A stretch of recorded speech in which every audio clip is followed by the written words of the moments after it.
They say you don't really know someone until you live with them. But what if the same is true for cities?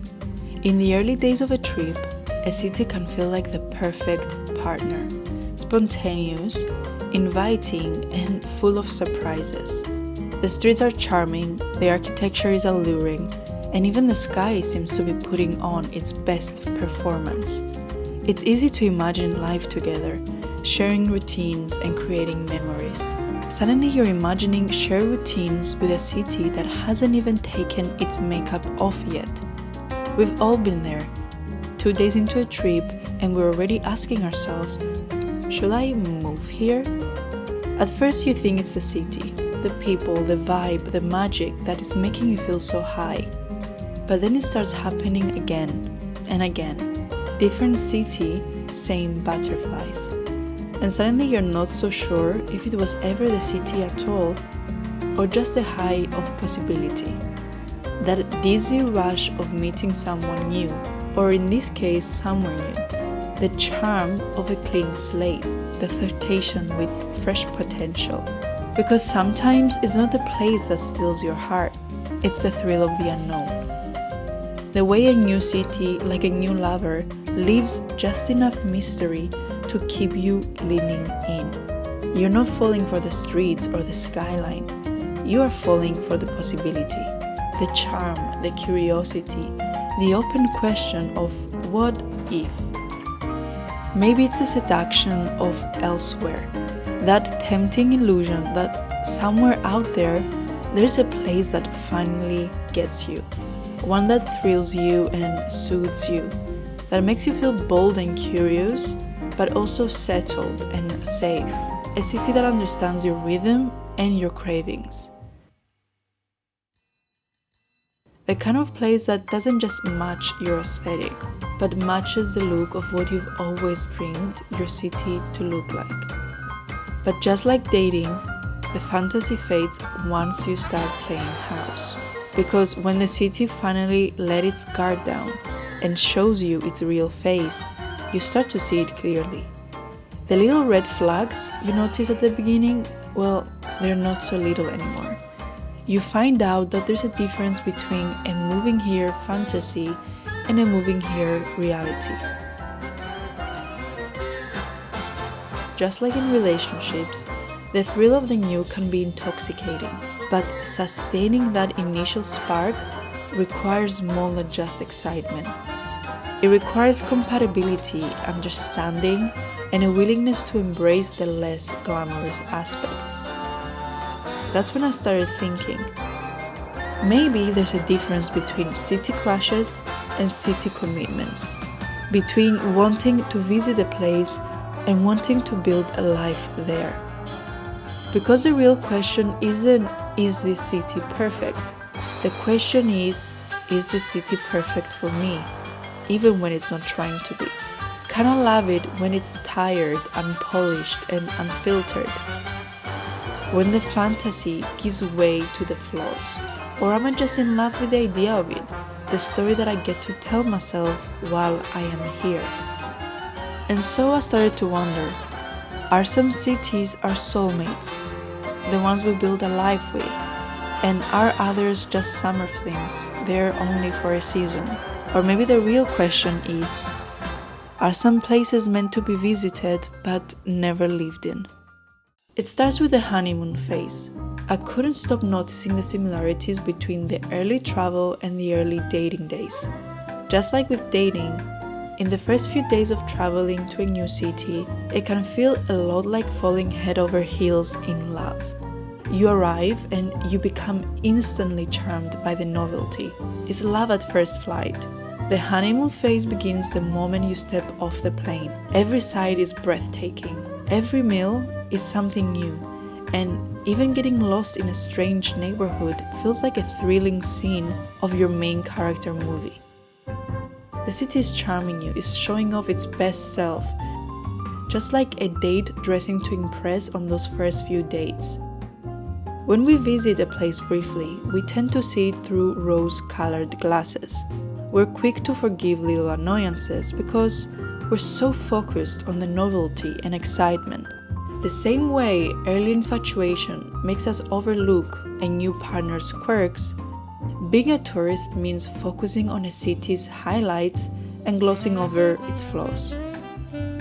In travel, as in romance, we enjoy the mystery and magic of the unknown, and we often ignore any evidence that our shiny new crush might not be perfect, or the one that we project them to be.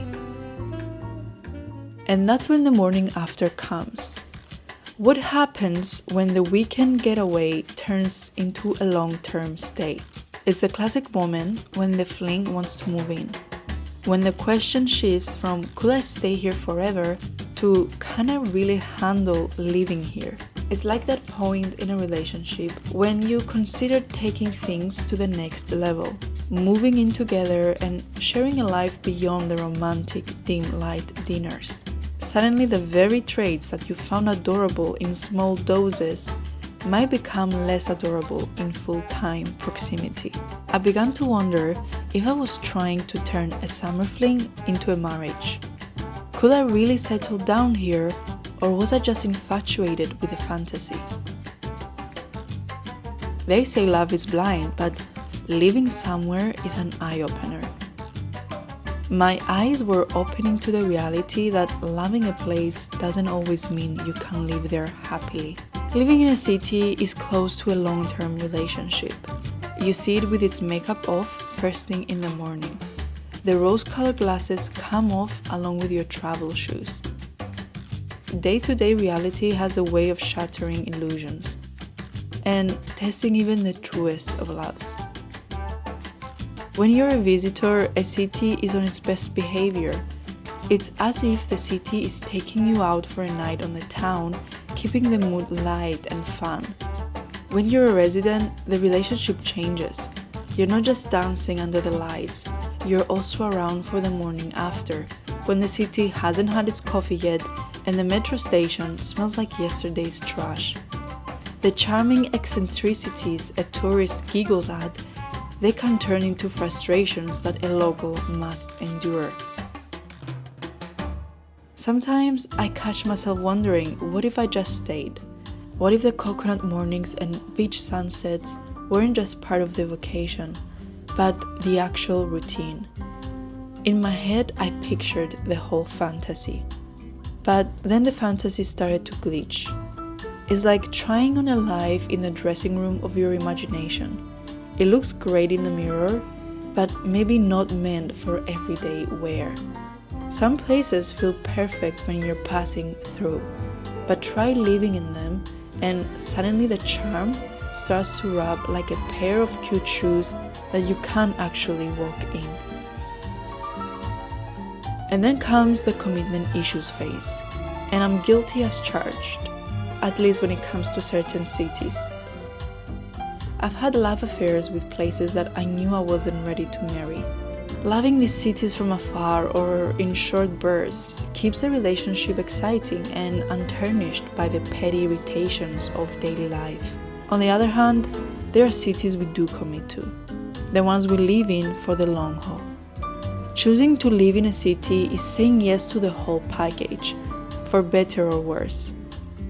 Choosing a city is like choosing any long-term partner. It's not all romance and thrill. Maybe you have your moments where you argue a lot, and yet you still love her in a way that's deeper than the thrill of a fling. It's a love that comes from knowing a place, knowing its flaws and all, and still choosing it every day. Not every day is a bliss, but there's nowhere else you'd rather wake up 365 mornings in a row. So how do we know if a place is just a passionate getaway or the real deal? Perhaps the same way we tell in romance? I mean, ask yourself, do I want to see this city on a regular Tuesday and not just on a special occasion? Am I prepared to handle its tough side as well as its fun side? It's the difference between dating a city and marrying it. Dating is all about excitement and surface discoveries. Marrying and settling down means embracing the deeper and uncomfortable truths. If the idea of grocery shopping, commuting, and paying bills in that city still makes your heart sing, maybe you too have a future. But if it makes your heart sink, well, that will tell you everything that you need to know. In the end, I believe it's perfectly okay to admit that some places are meant to remain occasional lovers. Every traveler has that list. Cities we adore, rave about, and return to when we can, but ultimately we leave behind when the vacation is over. That doesn't make our feelings any less genuine. A short romance can still teach you something and make your life richer, even if it's not meant to last forever. Those brief, intense affairs can transform you. They give you stories, lessons, and little pieces of yourself just as much as the long, committed relationships do. Accepting that some places are simply meant to be visited but never lived in means we can treasure the temporary magic for what it is, without trying to force a happily ever after. Not all love stories are meant to last a lifetime. Some are just that one chapter that we won't forget. Likewise, not all cities are destined to be our address.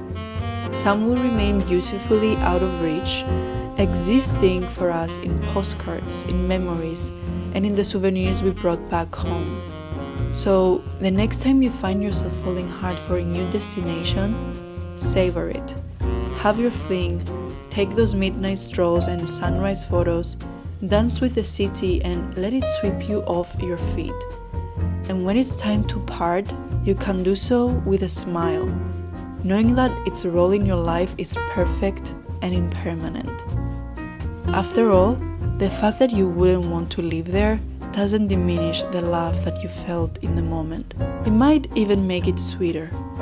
A love free of laundry, leases, and all the little things that can tarnish the shine. They say every great love story has a beginning, a middle, and an end. But what if some love stories are meant to be just short stories? I used to think the goal of travel was to find a new place to call home.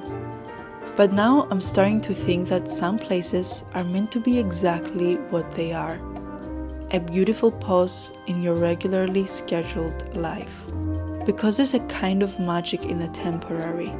In knowing that it's not forever, you pay more attention, you linger longer, you fall harder. Maybe because you know that you will have to let go of eventually. And maybe that's the real love story. Loving something enough not to ruin it by staying too long. In a world that often pressures us to always seek more, there's a liberating joy in appreciating a great trip for exactly what it was. A perfect chapter and not the whole book. Because sometimes the best way to love a city is to live it, before the quirks become annoyances, before the charm wears thin. So, to answer the question, are some places meant to be visited but never lived in? If my travels and my daydreams have taught me anything, the answer is yes. And that's not a sad ending to the story at all. It's a reminder that not every love or every city is meant to be forever. And there's a beauty in letting certain experiences remain beautifully short and sweet. And when it comes to cities, as with people, maybe it's okay to admit the ones you don't end up living in can still live in you.